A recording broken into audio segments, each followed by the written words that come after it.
नमस्कार, स्वागत है आपका। मैं हूं आपके साथ अनामिका पांडे। हैदराबाद आप जानते ही होंगे, लेकिन हैदराबाद को लेकर सियासत क्यों हो रही है ये समझना बहुत जरूरी है।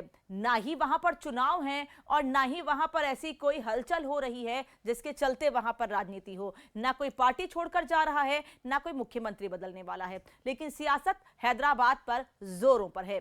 दरअसल राष्ट्रीय स्वयंसेवक संघ ने ट्वीट करके बस ये कह दिया, हैदराबाद की जगह भाग्यनगर। और जैसे ही भाग्यनगर कहा गया वैसे ही सियासत शुरू हो गई। बीजेपी ने भी कह दिया कि हां, हैदराबाद का नाम बदला जाना चाहिए, लेकिन तेलंगाना की वर्तमान सरकार और टीआरएस के तमाम नेता अब इस पर लेकर हावी हो गए हैं, आरएसएस पर भी और भारतीय जनता पार्टी पर भी। उनका यह कहना है कि भारतीय जनता पार्टी को नाम बदलने की राजनीति बंद करनी चाहिए। हालांकि यह पहली बार नहीं है जब हैदराबाद का नाम बदलकर भाग्यनगर करने की मांग उठी हो।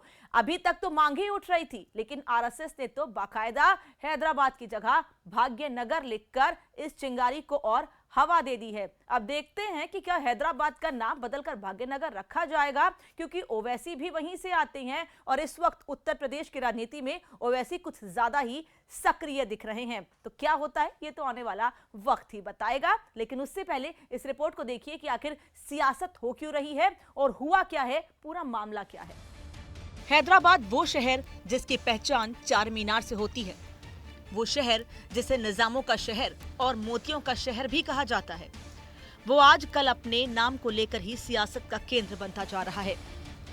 अभी यहाँ ना चुनावों की चर्चा है और ना बात किसी राजनीतिक दल की हो रही है, बल्कि हैदराबाद में जिस बदलाव की बात चलने लगी है वो इसके नाम को लेकर है। लंबे समय से हैदराबाद के नाम को बदलने की बातें सामने आ रही हैं। अब राष्ट्रीय स्वयंसेवक संघ ने इस मुद्दे को फिर से उठा दिया है। संघ हैदराबाद का नाम बदलकर भाग्यनगर करना चाहता है और उसने इस पर खुद अमल करना भी शुरू कर दिया है। संघ ने हाल ही में एक ट्वीट में हैदराबाद का नाम भाग्यनगर लिखा और इसके बाद आरएसएस के नेता भी इस मांग को दोहराने लग गए। देश के अंदर अधिकांश लोगों की सहमति है कि भारत की संस्कृति, उसकी पहचान ये सुरक्षित ही नहीं रखनी चाहिए, पुनः खिलखिलानी चाहिए। इसलिए वर्षानुवर्ष से हैदराबाद को भाग्यनगर लोग कहते आ रहे हैं, कह रहे हैं और कहते रहेंगे। संघ ही नहीं, भारतीय जनता पार्टी ने भी इस मुद्दे को हवा दी है। बीजेपी दक्षिण भारत में अपनी एंट्री का रास्ता तलाश रही है और ऐसे में वो हैदराबाद के जरिए अपने पैर जमाने की कोशिश में है। मसलन संघ के बाद बीजेपी के नेता भी हैदराबाद का नाम बदलकर भाग्यनगर करने की मांग कर रहे हैं। As soon as Bharatiya Janata Party comes into power in Telangana, definitely the city name will be changed from Hyderabad to Bhagyanagar and it will be reinstated as Bhagyanagar. जब बात राज्य की राजधानी की हो रही है, इस पर सत्तारूढ़ पार्टी की प्रतिक्रिया भी आना लाजमी है। तेलंगाना की सत्ताधारी पार्टी टीआरएस ने संघ और बीजेपी की इस मांग पर कटाक्ष किया है। पहले भाजपा को या उनकी जो मातृ संस्था है आरएसएस को, उनकी सोच को बदलना चाहिए। नाम बदलने से कुछ नहीं होगा।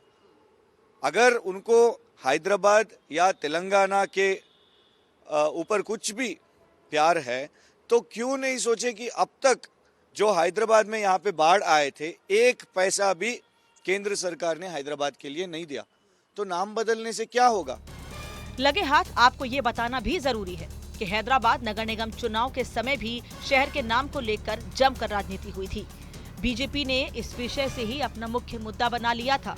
यहाँ ध्यान देने वाली बात ये भी है कि हैदराबाद असदुद्दीन ओवैसी का गढ़ रहा है, जो इस समय यूपी के चुनावी दंगल में हाथ आजमा रहे हैं। बहरहाल आरएसएस ने हैदराबाद का नाम बदलकर भाग्यनगर करने का मुद्दा उठाकर कहीं न कहीं बड़ा दांव खेल दिया है।